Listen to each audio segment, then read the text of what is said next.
Welcome back to Golden Rule Radio. We appreciate you stopping by again for another show this week. This is Miles, and without Robert and Tori in the office with us this week, I've asked a couple of our almost regular guests to come back and join us. I've got Rob McLaughlin and Eric Larkin sitting in the studio today, guys. So thanks for joining me. You bet. Thanks for having us. All right, Miles, we've got some interesting action to talk about today, so why don't you kick us off? Sure, and we definitely want to run through the metals quick because we know that's why everybody's here this week. But like Rob said, we saw some, let's call it suspect action in the gold market earlier this morning leading into the Fed announcement, which we promised you last week we'd cover, a non-announcement, or was it? So we'll certainly get to that here at the end of this show. But first, as we usually do, let's run through where we think the precious metals charts are going. Following that retest up at the upper levels back in February, around the 1345 mark, we did have that sell-off down to the 1285, 1290 range.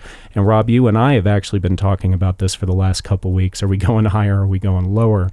So we have actually come higher. We came up to that 382. Today, with the action following the Fed, we came up to the 50% line, which is pushing up to some of the low end of the previous step-down levels that we had at the end of February. And we have RSI divergence. So are we pushing higher? That is a great question.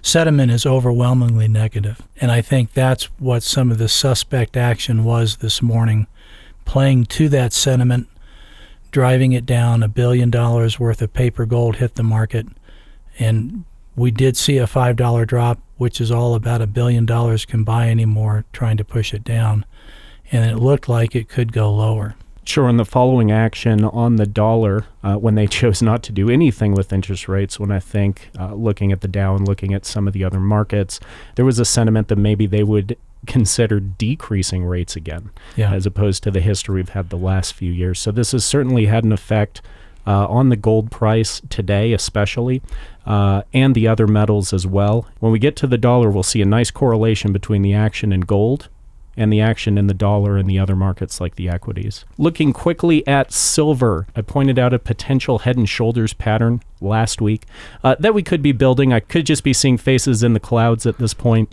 but it's certainly starting to step up that way. Again, with today's action, the silver market is pushed up to the 50% line on the recent high.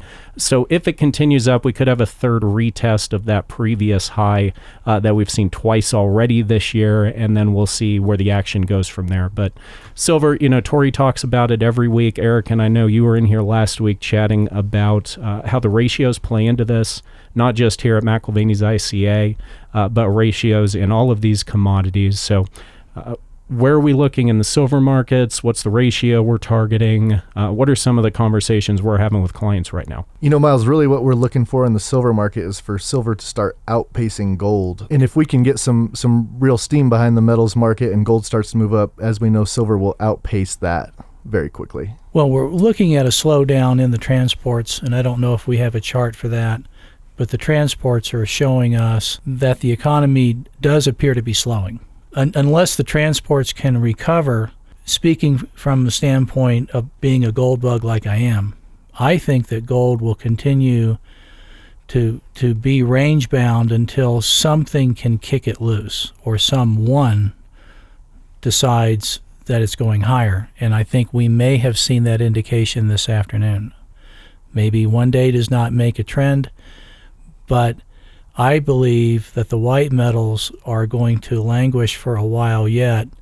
The only event that I see changing that is either the supply side coming out of South Africa for platinum or the demand side from the automobile manufacturers switching back to platinum catalytic converters for gasoline engines. The value of knowing that, say, after the big crash in the Dow fourth quarter of 2018, and the Dow starts to rebound, the transports did about half the percentage up that the Dow did. So we knew that the transports were languishing behind the industrials. Yeah. Exactly. So lo and behold, it was very reasonable to assume that the industrials were probably going to turn around and the transports would as well, and they certainly have.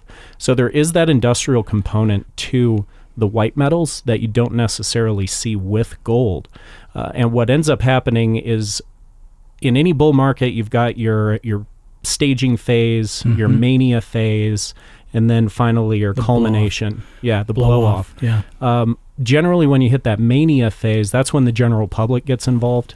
You want to already be in by then. If you're not, the general public looks around and goes, holy smokes, I can't afford this. What can I afford? Correct. And that's why, you Silver. and I remember Yeah. 2009, 2010, the catch-up that silver did over that 9-10 month period was just insane. Right. Because once you add the investor into the mix over and above industrial consumption, that investor, that 10-15% additional demand hitting the silver market can create unbelievable price rises. And we've seen it a number of times. But also, too, and I think you made a very valid point, before the mania stage, you want to be in, and I want to say two things about that. The first, right now, the sentiment is so overwhelmingly negative for gold. I have clients that need to sell their gold because they have to pay taxes, or they have medical bills. That's happening a lot right now, and they're waiting for a better price. And as soon as you get a little bit of a bump in the gold price, you really want to try to take that here in the near term. But you have other people with money sitting on the sidelines. I've got clients with hundreds of thousands of dollars sitting on the sidelines. They're clients, they've bought, they want to buy some more. And there's a pause going on in the minds of people because they just don't know what's going on. But now would be the time to be buying gold. Also, too, when you go back to 2008, right after the election, and I don't know if you guys remember this, but I do, we had gold hit $1,000 just a few weeks before for the very first time.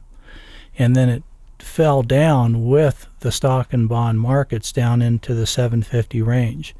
Within 6 weeks, people were calling us to buy gold because sentiment had changed. The problem is that there is not the gold to satisfy physical demand. You can buy all the gold you want on paper, but it doesn't correspond to the actual physical price. And when we start talking about palladium, I want to go back to this because there is an inverse correlation now with palladium hitting 1600, and people are expecting to get that for their palladium, and they're nowhere close to that. Yeah, I'm glad you steered it back to platinum and palladium too, because it does come down to what you said a minute ago, a 10 or 15% increase in investor sentiment. Yep. And the supply of the market is Yep. tapped out Yep. at that point. At And that with point. palladium and platinum, not only are we talking about a tight supply, we're talking about two countries that we don't necessarily always have the best relationship with, providing over 90% of all of the platinum and palladium worldwide. Right. Now, with the palladium market, and I guess we'll just go there now, it's 50-50 between South Africa and Russia. But with platinum, 80% of the known world reserves are in South Africa. 70% of annual supply comes from there, actually a little bit more than that. So, and they're circling the drain much like Venezuela with their political climate. So you have a supply issue coming out of South Africa for both palladium and platinum, especially platinum, which I think is going to matter, especially like what you said a minute ago, when investor sentiment picks up and like, hey, I better get a reward. I better get some of this. I don't think I'd be buying palladium right now because you can't get $1,600 an ounce for your palladium. You're going to get somewhere in the high 1400s for it. And people don't understand. They're like, how can that be? Well, the market is scared of palladium. People are backing away from inventorying their palladium because they don't expect it to stay up here very long. And so, before we even charge a commission, I think the best we can get per ounce for palladium is somewhere in the low 1500s. And when we talked to our controller about that, when we were asking for bids on palladium, he also relays to us the reason that bid is so soft is nobody wants to be caught holding the bag. Exactly. Nobody wants to take that in and be caught holding the bag because eventually someone will be. We have seen the same thing in gold too. There is a disconnect between the spot price, the paper market, Right. the futures and options contracts, that's a leveraged position, and then the physical availability out there. And it works both ways. And when the market's strong and everybody's trying to get in, and when the market is overbought and people are afraid, like Eric said, of holding the bag. So let's transition over to the thing that you can always get your hands on the U.S. dollar. So we did say we'd mention a little bit of suspect gold activity this morning, and we actually looked at the gold activity compared to the dollar charts at the same time zone, and I didn't see a correlation. So it brings the question, do I finally get to say the word that I don't say too often on this show, manipulation? Conspiracy. Well, let me get my tinfoil hat out. I think it's about money. I think that the people that drove it down this morning and then pushed it back up this afternoon were there for the money. I think it was playing into sentiment on the way down this morning, and then the reversal taking advantage of the market sentiment, pushing it back beyond what everybody expected. Nobody expected that spike. Sure, and I think you could argue the same for the dollar. I mean, the dollar was actually trailing up. So the question is always, are we talking about people who had foreknowledge of what the decision was going to be, placing positions, or are we talking about market sentiment thought that the Fed was going to actually lower rates, causing the dollar to go up, probably the Dow to also go up, with the expectation of some more cheaper money available to leverage into the equities market. And then, of course, commodities going down as the dollar strengthens. So that's the debate I'm having right now. Are we talking about, as you suggest, a monetary push by some type of institutional investor who just has the weight to throw the big left hook? Right. Or are we talking about some type of more, I don't want to say sinister, but at least nefarious action for the sake of manipulating the public opinion? So where you're leading, if I'm hearing you right, is that you're thinking that somebody, say a Fed somebody, wanted to get ahead of the spike in gold and tried to drive it down first so that the upside did not look as serious as it could have had they left it alone. Correct. Gold going up $10, $5 today is not that big of a deal. Yep. Gold going up $15 to $20 from the bottom, well, that'd be a much bigger deal, because now we're back in the 1320 to 1330 range, right? And we've got some good technical numbers up there that we've also discussed. So that starts getting people's attention. I mean, ultimately, 1375 plus is what gets the public's attention, because that's when we are looking at those bigger breakouts. Right. Until we get to that point, the general public isn't really going to care too much until we start to see some reason for them to. Right. And so what you're alluding to, and it may very well be, is that the Fed was trying to hit the snooze button this morning to keep the oil on the water and keep the canary, from in the coal mine from falling over. Well, realistically, somebody put $1 billion worth of gold into the market. So it's one or the other. Yeah. Interesting to see how that all plays out. And on this, Miles, you and I were actually together this morning when the Fed statement came out, and we together watched, within a matter of 5 minutes, gold jump about $10 on this news. This is obviously a reaction. Another thing the Fed came out and said today is that they will most likely not raise rates again in 2019. That was an overwhelming vote. And they're also expecting slightly lower economic growth. So this little bounce we saw today, it was a reaction, but is it sustainable? And do you think it continues to go up from here? Or will we retrace these gains later this week? I think a brief retracement, I agree with Rob. I think a brief retracement makes sense just because of the volatility and the speed at which it happened. There's always somebody willing to take a $10 profit and walk. Right. But I'm still, anything above 1,300 for me, I'm still bullish. And I am too, long term. I think that this spring we are going to test the 1365, 1367 range. The question becomes, will we have enough momentum to break through that before we hit the summer doldrums? Where are we going to end up for the spring market? Because it is very spring-fall oriented based on what I've seen over the years. So another little piece of news that came out this morning that's kind of been washed out by the Fed statement was Trump came out this morning. He's on his way to Ohio. He answered some questions at the White House before he left, and he made the statement that the China tariffs could be kept in place for a substantial period of time. The Dow did not like this. It dropped 200 points this morning.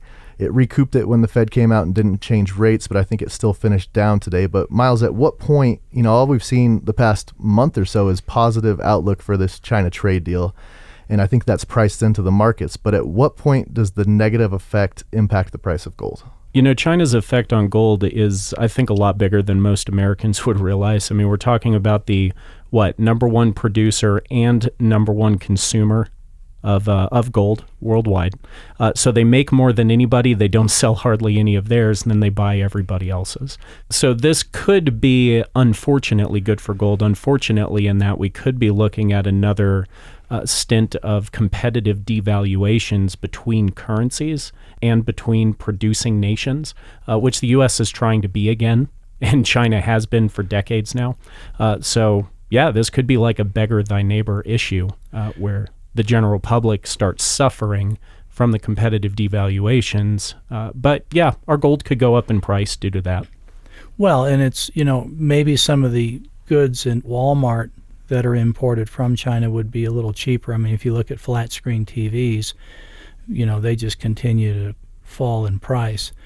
But it also brings up an interesting issue between the white metals and gold. If China wanted to really assert their influence in the gold market, all they have to do is offer a premium for physical gold delivered to Shanghai, because the Shanghai exchange, which has been open and running now for a couple of years, they do not settle in paper contracts. They settle in physical gold ounces.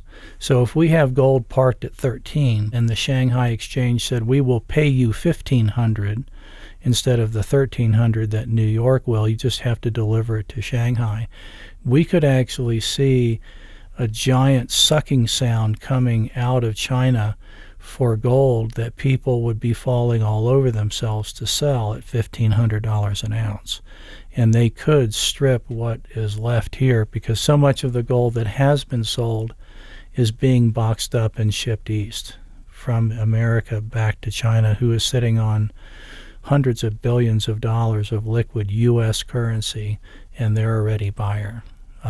I also think it could affect the white metals, since they are, so much of their price action is based on industrial consumption. If we are having a slowdown in the economy, the white metals could suffer, and I think they might, until we see demand resurface, whether it's a changeover in catalytic converters or the guy in the street saying, holy smokes, gold's too expensive, but I need something, I want to get silver. And they do. They always have, ever since I've been here.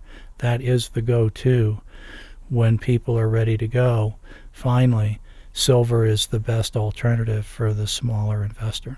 So thanks again for stopping by this week at Golden Rule Radio. A special thank you to Rob and Eric for stepping up while Robert and Tori were out. And you, the listener out there in YouTube land, as always, we genuinely appreciate you coming, listening, engaging in the comments as you always do.